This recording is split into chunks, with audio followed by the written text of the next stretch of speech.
Sesión que hasta que empiece a llenarse la gente, pero al final lo llenaremos. Bueno, muchas gracias, buenas tardes.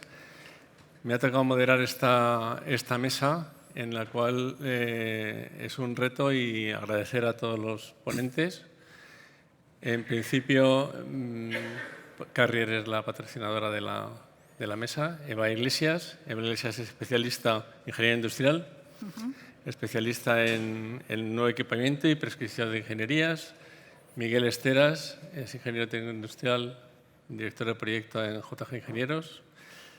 Nuria Gallego, nueva doctora cum laude desde hace varias horas. Es ingeniera mecánica y responsable del Teatro Real, de todas las cosas del Teatro Real. Y después Pablo Corral, que es director técnico de Minor Hoteles, NH Hoteles. Y vamos a empezar a hablar sobre las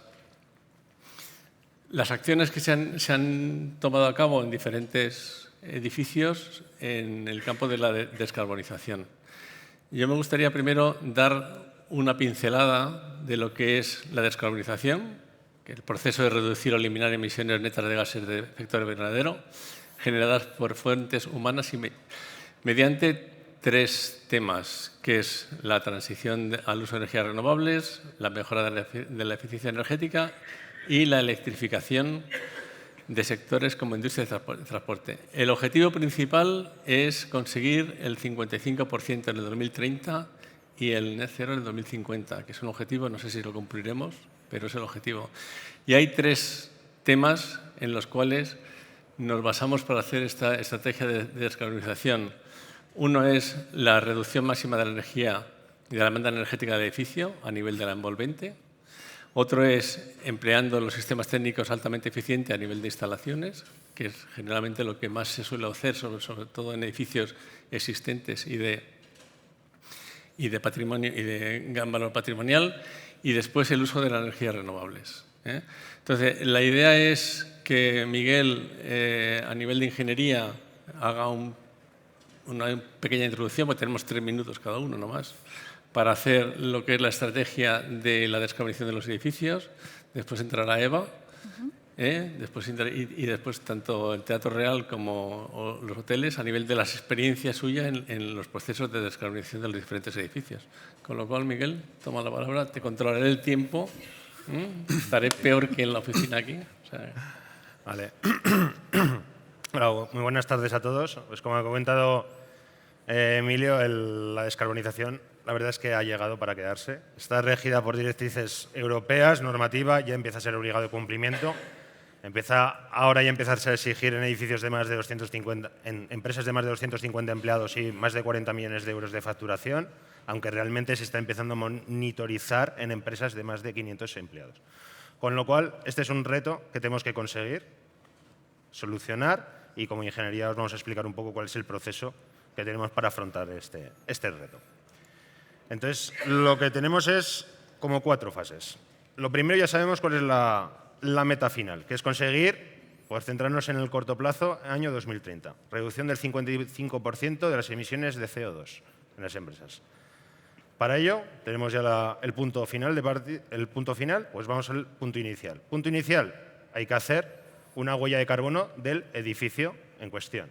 Para elaborar esta huella de carbono, tenemos que tratar un montón de factores, empezando por el origen de la energía eléctrica que abastece el edificio, que puede venir de las renovables o puede venir de nucleares, de ciclo combinados, etc.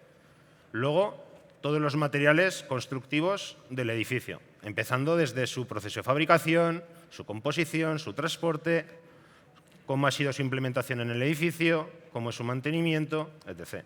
Luego vamos con todo el paquete que podría ser las instalaciones envolvente que afectan a la eficiencia energética del edificio. Y ya por último, tenemos la monitorización, el control, la gestión del edificio, gestión de mantenimiento. Tenemos ya punto de inicial, punto final. ¿Cómo llegamos al punto final? Tenemos que elaborar unas estrategias. Para elaborar esas estrategias podemos evaluar todos estos puntos que hemos comentado. Cada punto tiene una puntuación diferente. Nos contribuye de una forma más alta o menos alta para conseguir esta descarbonización. Entonces tenemos que ver cuál es la mejor estrategia.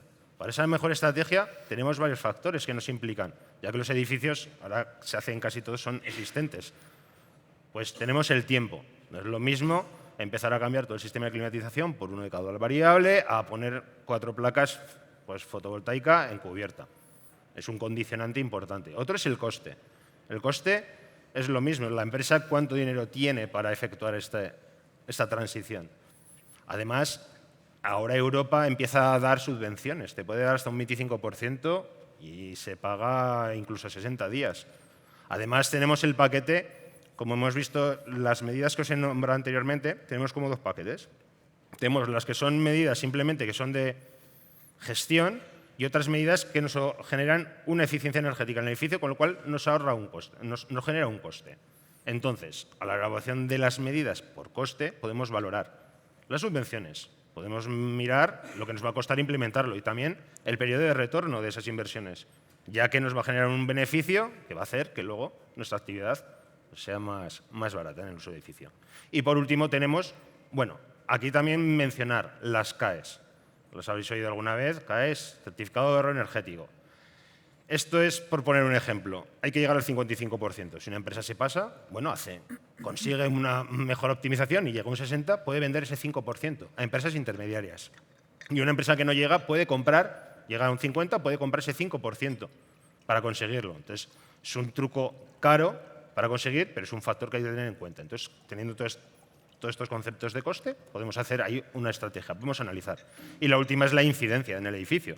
No es lo mismo empezar a cambiar todas las carpinterías, ventanas, la envolvente del edificio o todo el sistema de climatización, a centrarnos en la cubierta que no tiene incidencia y empezar a poner placas o unos detectores de presencia, etc. Entonces, atendiendo a estas 3 estrategias, tenemos que decidir junto con el cliente cuál es la que vamos a adoptar.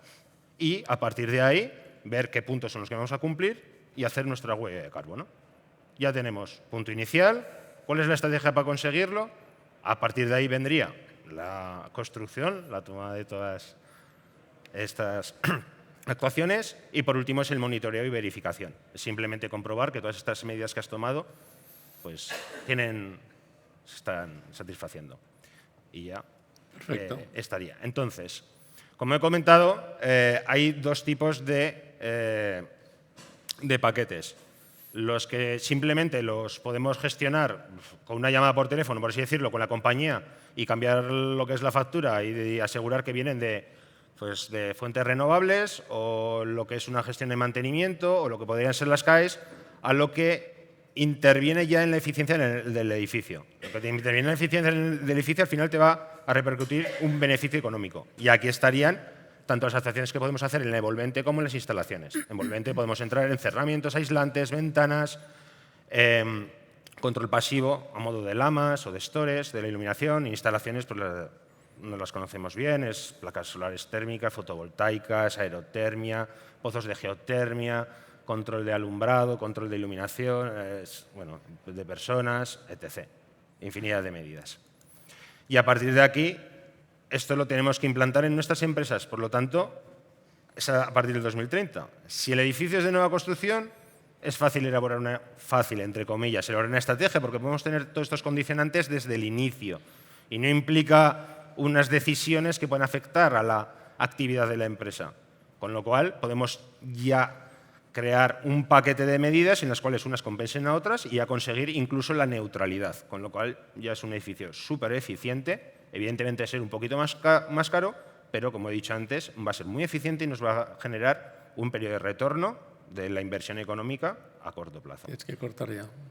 Y lo último es en edificio existente, lo he dicho, hay 3 paquetes, básicamente 3 niveles de actuaciones, las que no implican ninguna actuación, las que pueden ser las instalaciones, que son de implantación un poco más rápida, y las del envolvente, que son más complicadas de estudiar.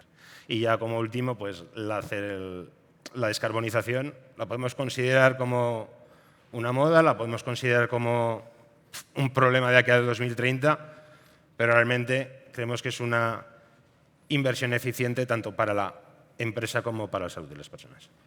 Gracias. Gracias, Miguel. Eva, te toca. Pues nosotros, desde el punto de vista de fabricantes, en este caso concreto con Carrier, la parte de actuación está basada en bueno, aquí os introducimos un certificado, que es el certificado de evaluación medioambiental, los PEP, en los que se evalúa todos los indicadores ambientales en los que nuestros equipos, durante el funcionamiento, a lo largo de toda la vida útil del equipo, va a influir en el medio ambiente. Como veis, pues se evalúa desde el punto de vista de la fabricación, la distribución, la instalación, operación y mantenimiento. Entonces, se evalúa cómo un equipo funcionando durante los 20, 15, los años que se consideren de vida útil va a afectar al medio ambiente. Y, sorprendentemente, vemos la solución, o sea, vemos como solución, analizamos que es en la fabricación y, sobre todo, en la operación y mantenimiento, donde el equipo afecta mucho más, los indicadores son mucho más altos, afecta más al medio ambiente, tiene más impacto en el medio ambiente. De los cuales, como veis, cuando se analizan los factores de influencia sobre el impacto global, son los refrigerantes y el uso de energía lo que más influye en esa evaluación, en ese impacto medioambiental que pueda tener el funcionamiento de los equipos, por ende las instalaciones. Entonces, aquí ya se ve 2 puntos o 2 pilares en los que se puede actuar con nuestras instalaciones térmicas, se puede actuar para reducir esa huella, ese impacto medioambiental. Uno es la política de refrigerantes, en el que se intenta reducir el impacto directo, bien utilizando refrigerantes de bajo PCA, refrigerantes naturales, o incluso reducir el número de kilos que necesitan el diseño de las unidades, o la eficiencia energética, hacer equipos más eficientes, de manera que en su uso se utilice el menor consumo de energía. Luego, por supuesto, como ha comentado Miguel, la electrificación del calor, intentando buscar siempre energías renovables y hacer que se optimicen los procesos durante la operación y el mantenimiento de las unidades, de manera que, por ejemplo, un mantenimiento preventivo pues, puede facilitar mucho que se reduzca el impacto medioambiental de las unidades. Hay una guía que estará disponible junto con la presentación para todos vosotros, en la que se ha elaborado Carrier un poco hablando del efecto de los CAE, de los certificados de ahorro energético, y aquí damos unos cuantos ejemplos en los que veis cómo se pueden hacer actuaciones para descarbonización desde lo más ligero, sustituir una máquina por otra, a las instalaciones ya de más envergadura, instalaciones en las que se sustituyan, por ejemplo, todas las calderas en un edificio, y cómo hay un factor muy importante que es la financiación. Hablamos de puntos técnicos, pero hay un punto importante que tenemos todos en cuenta, que es el tema de la financiación, que eso nos facilita que los proyectos se lleven a cabo. Entonces, tenéis aquí unos cuantos ejemplos. Aquí, en principio, pues voy a pasar por ellos muy rápidamente, y veis abajo las fichas de los CAEs que están involucradas para meter toda la información y conseguir llevar adelante un poco el conseguir la financiación por CAEs. Como veis, pues, en principio los ejemplos que tenemos son cosas muy sencillas, como sustituir una enfriadora más antigua por una más eficiente, en el que se evalúan pues, los indicadores energéticos de una y de otra, las horas de funcionamiento, factores que puedan ser puntuar, como por ejemplo cambios de refrigerante, de manera que, como veis, hay un ahorro energético puesto ahí en kilovatios hora, con una contraprestación, la financiación que se recibe, que se supone un 26% de la financiación, de la cobertura de la financiación total de la instalación. Para esto, para llevarlo adelante, pues hay que tener todo muy medido. Aquí, en lugar de que al que madruga Dios le ayuda, es al que mide, las CAEs le ayudan. Ese es un punto importante a tener en cuenta. Hay que justificar pues, con fichas todo lo que se hace, la instalación anterior, la instalación nueva, y, en principio, todos son los trámites que hay que llevar para llevar adelante las CAEs. Las CAEs lo que tienen bueno es que tienen un retorno bastante rápido. De 2 a 4 meses de media se puede conseguir tener de vuelta desde que se ha firmado el convenio. Luego hay más ejemplos, los que voy a pasar, pues como veis aquí en este caso es meter una enfriadora con recuperación de calor, en el que pues en este caso pues la ficha sigue un poco en la misma idea, analizando los coeficientes, analizando también un poco el tema de gestión de los equipos y dando información tanto antes y después de la instalación para conseguir la financiación de las CAEs. Otro ejemplo, la hibridación con bomba de calor aire-agua, pues sustituir una caldera por una bomba de calor, de manera que se actúa tanto en quitar una caldera que consume combustibles fósiles por una caldera, o sea, por una bomba de calor que sería con electrificación, y aparte esa misma bomba de calor sustituye una enfriadora existente. Pues todo esto al final tiene, como veis, una tasa de cobertura con las CAEs de un 35%, si no veo mal. Otro ejemplo en el que se sustituyen 2 calderas por 2 máquinas de calor de alta temperatura, y además las velocidades de las bombas, que eran bombas de velocidad fija, se pasan a velocidad variable. Se actúa en las fichas correspondientes de las CAEs, con lo cual, como veis, en este caso la tasa de cobertura de la inversión ha sido de un 38%. Y el último ejemplo que tenemos aquí sería el de sustituir las calderas por unas bombas de calor para suministrar agua caliente y agua fría de confort. Pues igual, considerando las eficiencias de los equipos, las horas de funcionamiento, metros cuadrados de actuación y factores que puedan puntuar más, veis que la cobertura de la inversión con las CAEs cubre el 58% de la inversión. Entonces, es un punto más que, aparte de la técnica, apoya y favorece los proyectos. Esta guía, como os decía, está disponible tanto a través de nosotros como a través de IDICI y espero que sea de utilidad. No sé quién le pasó ahora. Nuria. Un éxito de tiempo. Yo siempre consigo reducir el tiempo. Nuria, el Teatro Real, al ser un edificio big o super big, es un reto. Bueno, vamos a avanzar, voy a hacerlo un poquito más rápido y luego, respecto a lo de que es un BIC, es un edificio protegido, creo que es una oportunidad. Creo que introduciendo un poco, no os voy a exhibir lo que es el teatro, lo tenéis aquí al lado, lo veis desde cualquier ventana. Se empezó a construir a principios del siglo XIX, la reina Isabel II. Ha tenido muchas desgracias, hay libros escritos sobre ellos, tiene corrientes de agua, tiene problemas de todo tipo, pero es un edificio súper amable, súper complicado, pero en el cual permite, es un edificio ejemplar, que vamos a ver cómo en el caso de sostenibilidad y ahorros energéticos y descarbonización ha producido. Y cuando uno se enfrenta a este edificio, que no es nada sencillo, como vemos, le tengo especial cariño a Springfield y lo voy a estar manifestando, como decía Miguel, antes de comenzar un autodiagnóstico, que tenemos, cómo nos enfrentamos, que hay reales decretos, normativas han salido, no os voy a contar de ello, escribir cartas a los Reyes Magos para buscar financiaciones, como han dicho. Para los que no lo conozcáis, es un edificio con planta hexagonal entre las calles Felipe V y Carlos III, que la gente dice que tiene forma de ataúd. Para mí es una veleta que lleva la música y ejemplaridad, porque la Directiva de Eficiencia Energética, la última que se está transponiendo al Estado español, la 1275/2024, además de los 4 principios que ha anunciado al principio el compañero, a mayores implica que las administraciones públicas tienen que tener un efecto ejemplarizante. Entonces, la mejora de la eficiencia no os la voy a repetir, tenemos envolvente, mejora de las instalaciones y la gestión activa sobre el propio BMS. Os muestro una línea base de lo que ocurrió en el teatro. Vamos a entrar ahora, vamos a ver aquí, partíamos de 7 gigavatios con un consumo, un perfil energético en el cual no me voy a parar. Ahora vamos a ver un momento, vamos a entrar dentro del edificio.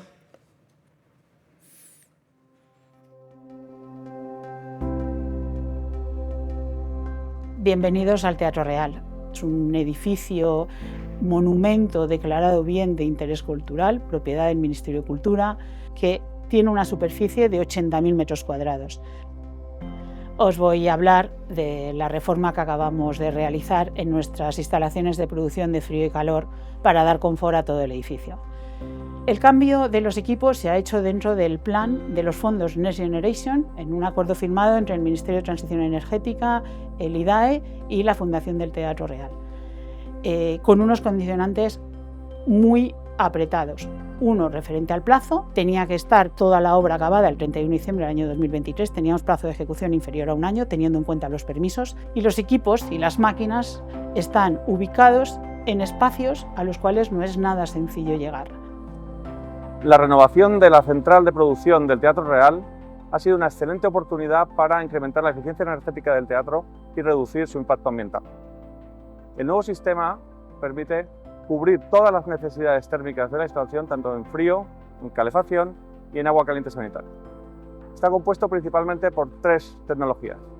La primera de ellas son unidades enfriadoras condensadas por agua con compresores de tornillo y variador de velocidad. La segunda tecnología son unidades bomba de calor reversible. La tercera tecnología es una bomba de calor específicamente diseñada para la producción de agua caliente sanitaria hasta 65 grados. El diseño de este sistema cumple con los 3 pilares de la descarbonización de instalaciones térmicas. En primer lugar, el empleo de refrigerantes de muy bajo poder de calentamiento atmosférico, reduciendo así el impacto directo de los equipos.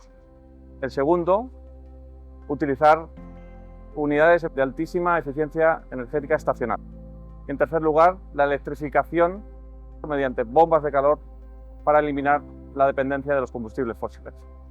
Es una obra reto, se ha conseguido realizar en plazo y fundamentalmente hemos conseguido los ahorros, conseguimos certificarlos, ser el primer edificio en entrar en el registro del Ministerio de Transición Energética de CAES, de Certificados de Ahorro Energético, Estamos en ahorros del 48% y hemos cumplido porque hemos buscado también las mejores calidades y nuestro objetivo es llegar a ser un edificio consumo nulo.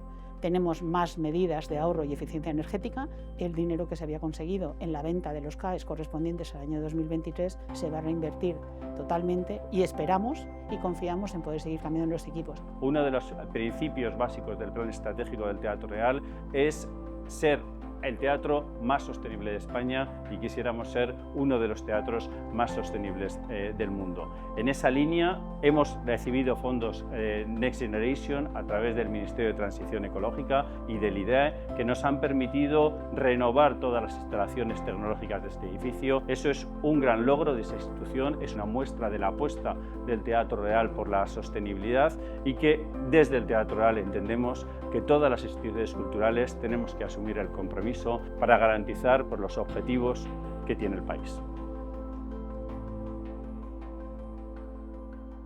Hilvanando un poco con lo que acabamos de ver, podemos ver que teníamos 7 gigavatios y un indicador de consumo de cerca de 100 kilovatios hora metro cuadrado en el año 2018.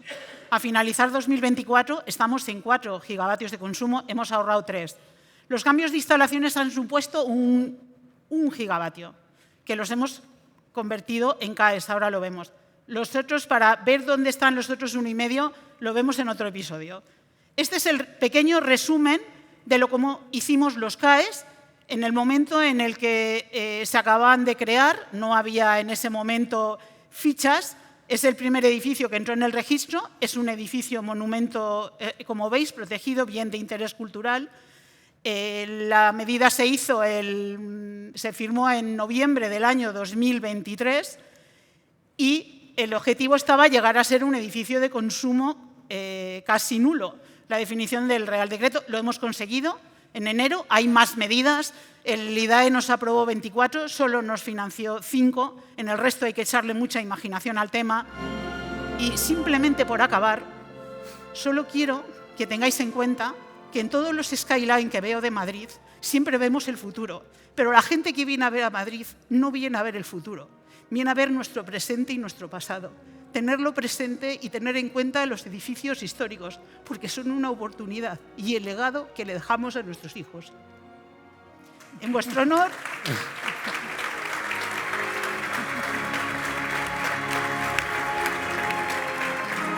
Madame Butterfly, por favor.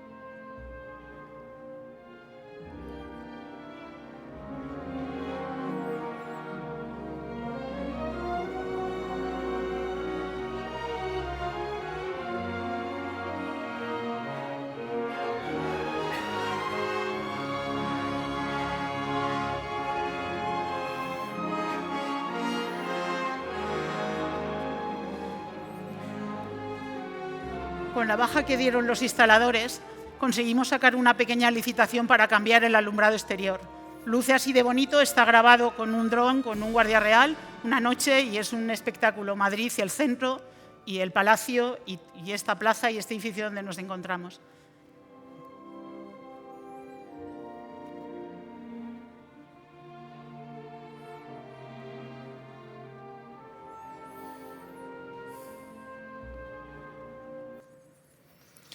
Muy bien, Nuria. Oye, muchas gracias. La verdad que no nos damos cuenta del patrimonio que tenemos. Sobre todo cuando viajamos nos fijamos en los edificios. Cuando estamos en nuestra ciudad nos fijamos poco.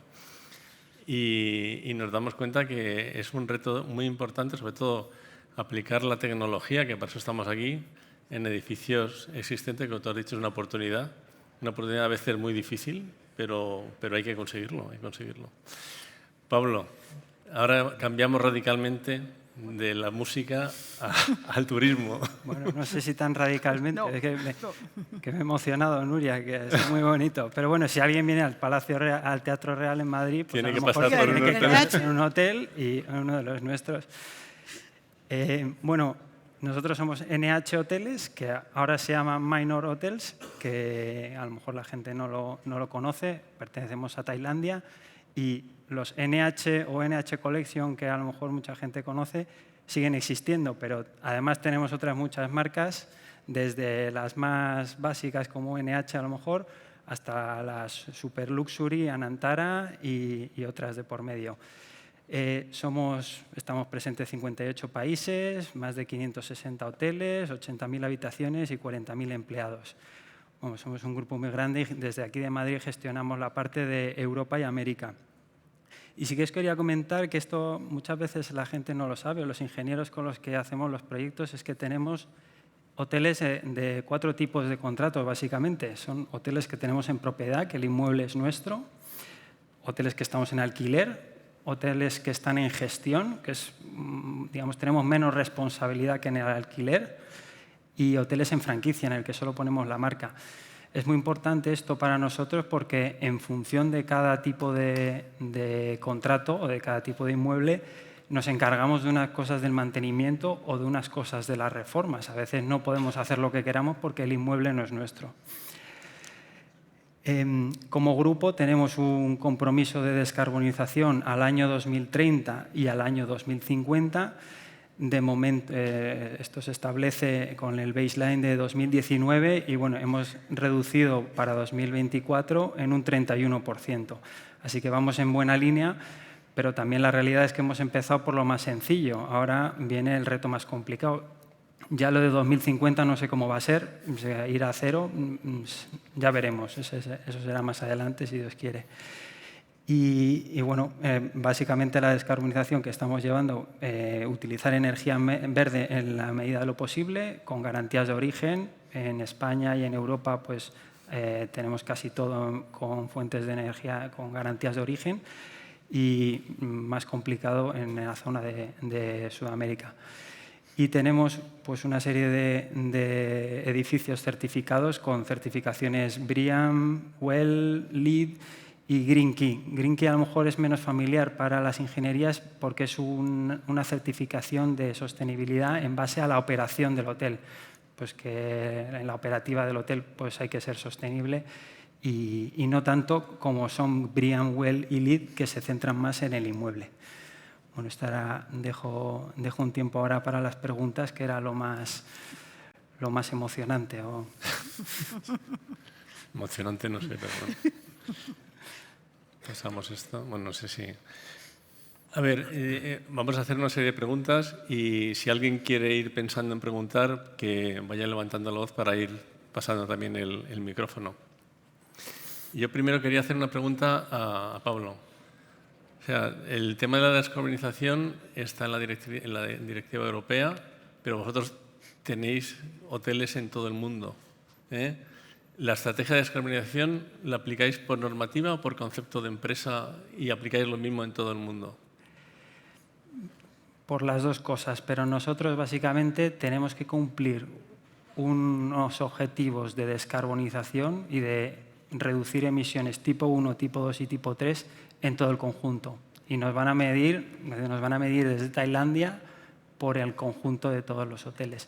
Entonces, lógicamente tenemos que cumplir normativa. En cada sitio, en Holanda tienen son muy exigentes, en Bélgica también, en Alemania y en España tenemos nuestra normativa. Pero en Sudamérica la realidad es que es más complicado, pero aún así intentamos hacer. Tenemos un montón de edificios de hoteles certificados con Green Key, especialmente en Sudamérica. Así que no nos ceñimos únicamente a cumplir la normativa, sino que es algo que queremos hacer. Tenemos una serie de dinero, digamos, dedicación económica para acometer y reducir estos consumos, es decir, aumentar el consumo de energía renovable y reducir el consumo de energía global. De los 3 conceptos que había para intentar obtener el consumo cero, había una parte primera que era la envolvente, después las instalaciones y después las renovables. dentro de lo que es, por ejemplo, el Teatro Real, y siendo un edificio, cualquier edificio, tiene que participar también un arquitecto, porque tiene que participar un arquitecto. A ver, también un ingeniero de estructura, si hay que poner máquinas de peso, sobre todo en edificios existentes y antiguos. Y también el tema de instalaciones. ¿Cómo habéis logrado coordinar todos estos elementos para que además el ayuntamiento nos ponga problemas por todo? Bueno, tenemos un paso previo. Primero, ya sabes que soy muy contradictoria en mi conversación. Hay un cuarto punto, una oportunidad muy importante, que es digitalizar y dotar de inteligencia al edificio. Es el objetivo en el que estamos trabajando. Desde el 2017 colaboro con algún centro tecnológico en el Smart Readiness Indicator. La directiva europea ya lo menciona perfectamente, hay que dotar de inteligencia, tenemos que interactuar y generar interoperabilidad. Tenemos un ejemplo muy claro de lo que ha pasado recientemente en este país. Necesitamos establecer unas leyes claras y trabajar todas las especialidades juntas. A ver, con respecto a, además de esa comisión del ayuntamiento, me parece que en los edificios históricos creo que dotar de inteligencia a las instalaciones y las comunidades energéticas tienen mucho que decir, por ejemplo, en todo este entorno en el que estamos. Mucho más que la envolvente, que está prohibida. Antes de las comisiones históricas de patrimonio tenemos Bellas Artes, son edificios propiedad del Ministerio de Cultura, tienen una catalogación especial y no le puedes colocar un abrigo a un edificio tan bonito. Tampoco manejar las instalaciones puedes hasta cierto punto y mejoras, pero las mejoras en instalaciones, pues te las puedo decir, además de la oportunidad de los LED y de la oportunidad de cambiar las máquinas, pasar de ESSER y de coeficientes de 5 a 8, no vas a conseguir mucho más. Tienes que buscar otras cosas, tienes que además adaptar al funcionamiento. No tiene nada que ver cómo se hizo, nos ha maravillado al entrar en este edificio la botonera de los ascensores que lo conservaban, en la antigua, con las compañeras que venía. Tienes que buscar cómo, según la Carta de Bruselas, han ido evolucionando los edificios y eso solo lo podemos hacer con tecnología e inteligencia, que cuesta poco, es barato y lo que tenemos que hacer es trabajar unos con otros. Los arquitectos también están interesados en el tema. Tenemos que ver cómo se comportan diariamente los edificios. Tenemos 3 variables fundamentales en cualquier edificio que nos afecta y en el teatro mucho más. Uno son las condiciones climatológicas. En los 7 u 8 años de vuelta al teatro participé en la puesta en marcha en el 97 y he vuelto. He visto autores del proyecto, me he encontrado antes en la sala. Original ha cambiado. Cuando se diseñó el teatro era solo ensayo, solo representación. No se funcionaba en verano.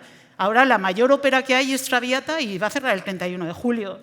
Han cambiado las condiciones y la temperatura se ha empeorado. En estos años ha habido Filomena. El cambio climático lo tenemos ahí. La ocupación cada vez los quieren explotar más, cada vez hay menos financiación pública y cada vez hay que hacer más eventos.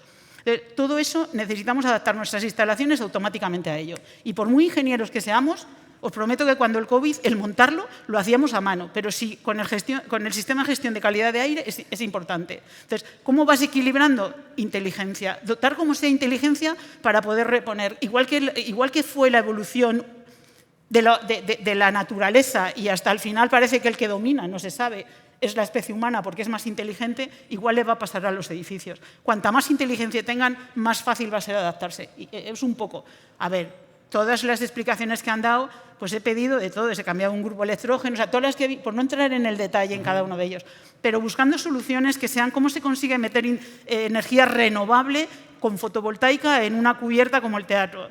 Pues encuentras un ladrillo que ves en Washington en una cubierta de la universidad y de Apple y consigues un trozo de ladrillo. Y con el ladrillo vas a todos los sitios. Y te vas a la mesa del ayuntamiento y dices, esto es una oportunidad. Vas al otro lado, vas al del ayuntamiento y dices, no puedes montar energía renovable. Que esto es una oportunidad, que tengo goteras, que necesito financiación para arreglarlo. Y que si monto energía renovable encima es ejemplarizante. Pues al final toda la comunidad trabaja en el mismo sentido, con buenas ingenierías que están aquí presentes y demás. Así se consigue, insistiendo mucho. O sea, no conozco otra manera que echarle 27 horas al día que tiene 24. Y lo saben algunas de las personas que están aquí. No hay otra manera, Emilio, ya lo sabes tú. Hay que estar convencido para vender. Yo tenía un ejemplo que me puso mi padre hace muchísimo tiempo, que cuando terminó la guerra había una fábrica de chocolate aquí en Madrid y el dueño se jubilaba y le encargó a su hijo vender chocolate. Pero no le gustaba el chocolate. Con lo cual dijo que él no podía vender chocolate y contrataron a uno que supiese vender. Entonces, esto es así. O sea, si uno está convencido que puede hacer una cosa, al final te costará más o menos, pero al final yo creo que se puede lograr. A ver, el forjado solar, que no he hablado de él en todo el tiempo, es de kilómetro cero. Como el agua que estamos bebiendo aquí maravillosamente bien, es de Ávila. Una patente americana. ¿Quién iba a pensar en una solución de estas? Espero que en poco tiempo consigamos ser más responsables, ser accesibles y que todos lo podáis visitar. Y que además se pueda visitar todo el mundo con accesibilidad 360 grados. Pues yo creo que la comunidad, si convences técnicamente y buscas argumentos, no hay otra manera.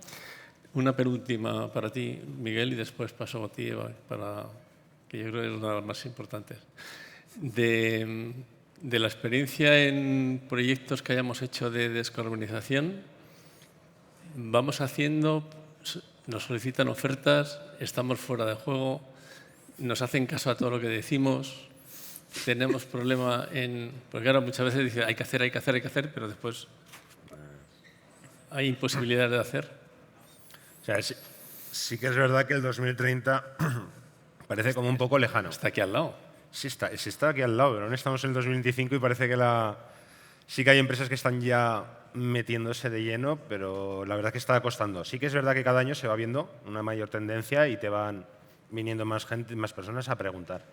Y empiezas a elaborar estrategias. Lo único que sí que es cierto que ahora las estrategias tampoco las empiezas a hacer pensando en 2030, sino empiezas a pensar, es que es la estrategia, de qué es lo que contamos. Y este año pues tenemos un presupuesto cerrado, tenemos X tiempo, entonces pues, se van haciendo ciertas medidas que van mejorando, pero no se acaba de hacer una planificación de aquí al 2030 en su conjunto. Sí que cada año, pues con un cierto monto económico que empiezan a tener las empresas, dicen vamos a dedicarlas en mejorar. Entonces empiezas a analizar qué estrategias son las que se pueden ajustar por su actividad, por tiempo y por coste. Pero sí que se va viendo ya. El 2029 supongo será ya año de nervios. Ya. ¿De nervios? ¿O se prolongará hasta 2034? Es directiva europea, es muy fácil. Eva, en la experiencia, la guía esta de las CAEs que habéis hecho es reciente, ¿no? ¿Tú crees, en la experiencia vuestra, habéis participado en la obtención de CAEs en algunos edificios que habéis hecho? Sí. ¿El éxito ha sido rápido?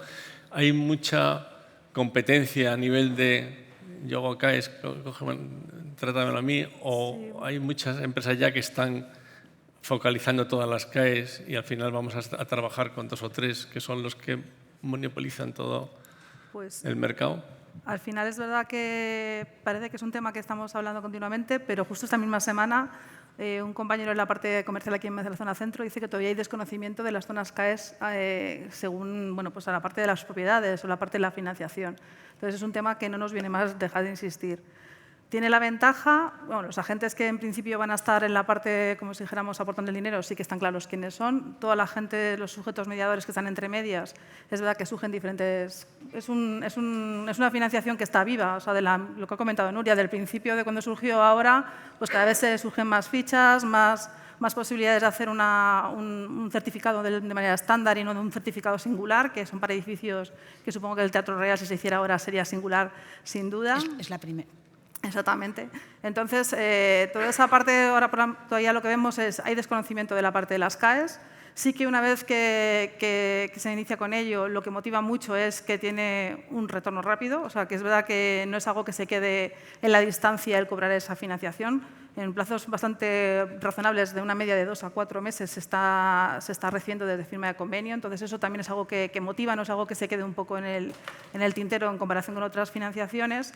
Y es verdad que la parte de los sujetos intermedios, que es lo que nosotros hemos estado colaborando con algunos, pues es lo que nos ayuda a que al cliente final que lo va a poner, pues le ayudas y le guías, como si dijéramos, en todo ese trámite. Entonces, esa parte es interesante estar acompañados y nosotros sí que estamos siendo activos en esa parte para ayudar a la parte de las ingenierías, a la parte de las propiedades, en guiar durante todo este proceso.